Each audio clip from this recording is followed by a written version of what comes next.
शीरी मजारी के वालिद सरदार आशिक महमूद खान मजारी पंजाब के आखिरी जिला राजनपुर की तहसील रुझान के बड़े फ्यूडल लॉर्ड थे। ये हजारों एकड़ जमीन के मालिक थे। जुल्फिकार अली भुट्टो ने जब लैंड रिफॉर्म शुरू की और फ्यूडल लॉर्ड से जमीनें लेकर मजारों और हारियों में तकसीम कर दी तो सरदार आशिक मजारी की जमीन भी तकसीम हो गई। पाकिस्तान लैंड रिफॉर्म्स को पता चला मौजा कच्चा मियाँ वाले की 40,000 कनाल जमीन की जमाबंदी और परत सरकार दोनों मिली भगत से गायब कर दी गई है। ये काम इस जमाने में बहुत आसान था।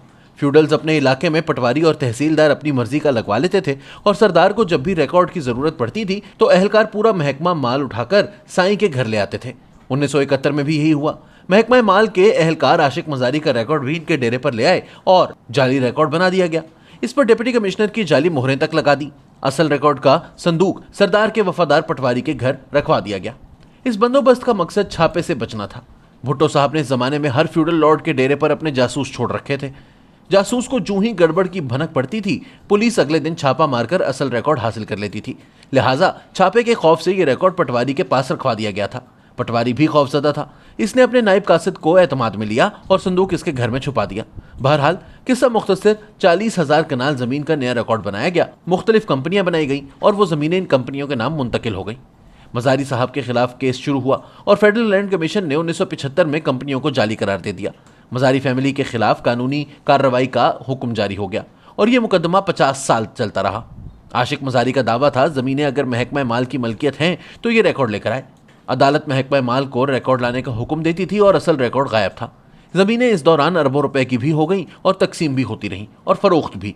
सरदार आशिक मजारी का इंतकाल हो गया और यूं शीरी मजारी, इनके भाई सरदार वली मोहम्मद मजारी और इनकी वालदा दुर्रे शहवार मजारी इस प्रॉपर्टी की बेनिफिशियरी हो गए।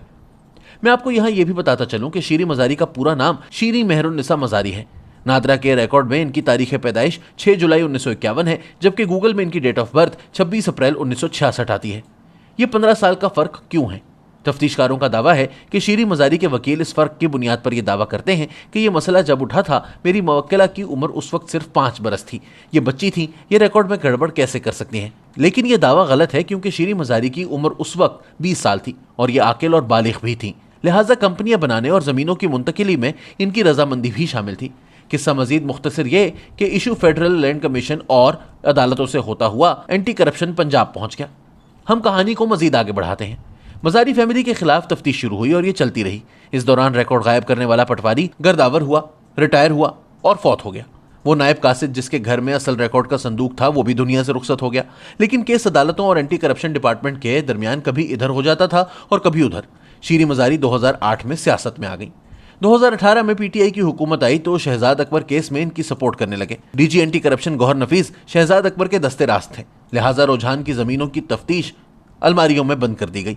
लेकिन आप बदकिस्मती देखिए, शहजाद अकबर के बाद गौहर नफीस तब्दील हो गए और इनकी जगह राय मंजूर जैसा दबंग अफसर आ गया। ये शख्स ईमानदार भी और बेखौफ भी। इसके प्रोफाइल में दर्जनों हाई प्रोफाइल केस मौजूद हैं। ब्यूरोक्रेसी में राय मंजूर को इज्जत की निगाहों से देखा जाता है। ये मार खाकर भी पीछे नहीं हटता, लिहाजा हर हुकूमत इसके खिलाफ हो जाती है। बहरहाल राय मंजूर ने चार्ज संभाला तो वजीर आला उस्मान बुज़दार ने इन्हें बुलाकर शीरी मजारी की सिफारिश की, लेकिन ये सिफारिश उल्टी पड़ गई। उस्मान बुज़दार अगर डीजी को ना कहते तो शायद ये केस मजीद कुछ अरसा फाइलों में दबा रह जाता। लेकिन जो ही सूबे के चीफ एग्जीक्यूटिव ने सिफारिश की तो राय मंजूर ने फाइल खोल ली और 40,000 कनाल की सीरियस तफ्तीश शुरू कर दी। और आप राय मंजूर का कमाल देखिए, ये 50 साल बाद रिकॉर्ड के असल संदूक तक पहुंच गया। संदूक ताहाल नायब कासिद के घर पर पड़ा था, वो फौत हो गया था, लेकिन इसका बेटा इस घर में संदूक के साथ रह रहा था। एंटी करप्शन की टीम इसके घर तक पहुंची और असल रिकॉर्ड कब्जे में ले लिया। ये मेजर ब्रेक थ्रू था। राय मंजूर ने मुल्जिमान के खिलाफ FIR दर्ज कराने का हुक्म दे दिया। ये खबर चीफ मिनिस्टर हाउस पहुंची और उस्मान बुज़दार ने डीजी को तलब कर लिया। ये बीमार थे, हालत बीमारी में CM ऑफिस पहुंचे। वजीर आला ने इन्हें FIR से रोक दिया, लेकिन इनका जवाब था कि सर आप मेरा तबादला कर दें, मगर मैं FIR से पीछे नहीं हट सकता। CM ने राय मंजूर के तबादले का हुक्म दे दिया, मगर अदम एतमाद की वजह से हालात बदल गए और यह तबादला ना हो सका।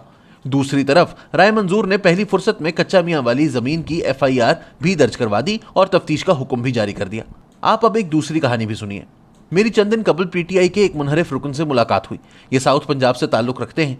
मैंने इनसे पूछा, हुकूमत ऑपोजिशन ने बना ली, आप लोगों को क्या मिला? इसने हंसकर जवाब दिया, हमारे रुके हुए काम हो रहे हैं। मैंने कामों की तफसील पूछी तो इसने कहकहा लगाया और काम गिनवाना शुरू कर दिए। इन कामों में अचानक 40,000 कनाल जमीन का जिक्र भी आ गया। वो हंसकर बोला, मैं DG एंटी करप्शन का तबादला कराना चाहता हूँ। मैंने हैरान होकर पूछा, आपको क्या फ़ायदा होगा? वो हंसकर बोला, जरूरतें एक दूसरे की कजन होती हैं। मैंने इस केस के बारे में इससे टोह ली और यूं ये मामला खुलता चला गया और मैं हैरान रह गया कि ये लोग किस तरह एक दूसरे के साथ जुड़े हुए हैं। हुकूमत बदल गई, ऑपोजिशन हुक्मरान बन गई और हुकूमत ऑपोजिशन शीरी मजारी नई हुकूमत को इम्पोर्टेड भी कह रही है, जबकि दूसरी तरफ इनके पुराने साथी नई हुकूमत से इनके खिलाफ तफ्तीश बंद कराना चाहते हैं। और ये मामला भी 40,000 कनाल की खुर्द-बुर्द और रिकॉर्ड में जालसाजी का है। लिहाजा मैं अब उस दिन का इंतजार कर रहा हूं जब इस तफ्तीश का रिकॉर्ड और 51 साल पुराना संदूक एक बार फिर गायब हो जाएगा और FIR दर्ज कराने तफ्तीश करने वाली टीम और DG एंटी करप्शन को खुड्डे लाइन लगा दिया जाएगा और नई टीम इस रिकॉर्ड को एक दफा फिर दफन कर देगी और यूं ये मामला मजीद 50 साल के लिए दफन हो जाएगा। मैं शीरी मजारी का फैन हूं। उन्होंने खवातीन के हुकूक के लिए बहुत काम किया। ये इमरान खान की काबीना में तारिक बशीर चीमा के बाद दूसरी वजीर थी जो वजीर आजम के सामने जबान भी खोल लेती थी और इनकी राय से इख्तलाफ भी कर लेती थी। मोटरवे ज्यादती केस पर जब CPO उमर शेख ने मुतासिरा खातून के खिलाफ बयान दिया तो शीरी मजारी ने इन्हें भी हाड़े हाथों लिया। ये पढ़ी लिखी भी हैं, लंदन स्कूल ऑफ इकोनॉमिक्स और कोलंबिया यूनिवर्सिटी की डिग्री होल्डर हैं, लेकिन इसके बावजूद इनके पास 40,000 कनाल जमीन पर कब्जे और रिकॉर्ड में रद्दोबदल का क्या जवाब है। मैंने इस जवाब के लिए इनसे राब्ता किया। इनका कहना था कि मैंने सुना है कोई FIR दर्ज हुई है और कोई तफ्तीश भी हो रही है, लेकिन हमें अभी तक बुलाया नहीं गया और ना इतला दी गई है। ये नई हुकूमत का शोशा है, ये तफ्तीश करना चाहते हैं तो कर लें, मगर हमारे पूरे इलाके में किसी के पास भी 40,000 कनाल जमीन नहीं है। शीरी मजारी ठीक फरमा रही हैं। ये एंटी करप्शन पंजाब, ये फैसला बहरहाल होना चाहिए, मगर मुझे महसूस होता है जिस दिन एंटी करप्शन शीरी मजारी और इनके खानदान के लोगों को तलब करेगा उस दिन इमरान खान स्टेज पर खड़े होकर ये जरूर कहेंगे कि देखो पाकिस्तानियों, ये लोग शीरी मजारी के खिलाफ भी 51 साल पुराना केस ले आए हैं, और लोग कप्तान की इस बात पर यकीन भी कर लेंगे। लिहाजा मेरी नई हुकूमत से दरख्वास्त है कि आप कम अज कम ये तफ्तीश जरूर मुकम्मल करा दें, इससे पहले कि DG एंटी करप्शन समेत पूरी तफ्तीशी टीम को भी गायब कर दिया जाए और सबूतों के संदूक को भी।